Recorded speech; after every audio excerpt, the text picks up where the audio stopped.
രാവിലെ നേരത്തെ തന്നെ എണീറ്റ് വേഗം കുളിയൊക്കെ കഴിഞ്ഞ് പൂക്കളിടാൻ വേണ്ടിയിട്ട് പോവുകയാണ് കേട്ടോ. ദേ ഒരാളിവിടെ ഇപ്പോഴും എണീറ്റിട്ടില്ല. അപ്പം നമുക്ക് സൗണ്ട് ഉണ്ടാക്കാതെ മെല്ലെ പോവാം. പൂക്കളൊക്കെ ദേ ഇവിടെ റെഡി ആയിട്ട് വെച്ചിട്ടുണ്ട്. ഇന്ന് 5ാമത്തെ ദിവസമാണ്. നക്ഷത്രം വരുന്നത് അനിഴം. അപ്പം ഞാൻ ഫസ്റ്റ് തന്നെ തുളസിയിൽ തൃക്കാക്കരപ്പനൊക്കെ വെച്ചിട്ട് തുമ്പയ്ക്ക് വരെ ഞാനിവിടെ ജമന്തിയാണ് കേട്ടോ എടുക്കുന്നത്. വെള്ള ജമന്തി. നമുക്കിവിടെ അതല്ലേ വഴിയുള്ളൂ, വേറെ നിവർത്തിയില്ലല്ലോ.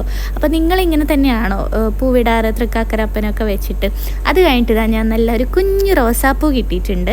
അത് ഓരോ ഇതളായിട്ട് ഇങ്ങനെ അതിന് ആ വെള്ളപ്പൂവിന് ചുറ്റിലും ഇങ്ങനെ വെച്ച് കൊടുക്കുന്നുണ്ട്. ബട്ട് ഇത് പെട്ടെന്ന് ഒറ്റ നോട്ടത്തിൽ കാണുമ്പോൾ തുമ്പ പോലെ തന്നെ തോന്നുന്നുണ്ട് കേട്ടോ. പിന്നെ ഒരു താമരമോട്ട് വിടർത്തി പൂക്കളത്തിൻ്റെ നടുവിലൊന്ന് വെച്ച് കൊടുക്കുന്നുണ്ട് കേട്ടോ.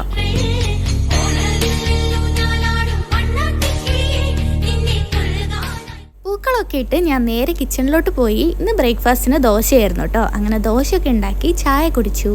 ടാറ്റാ.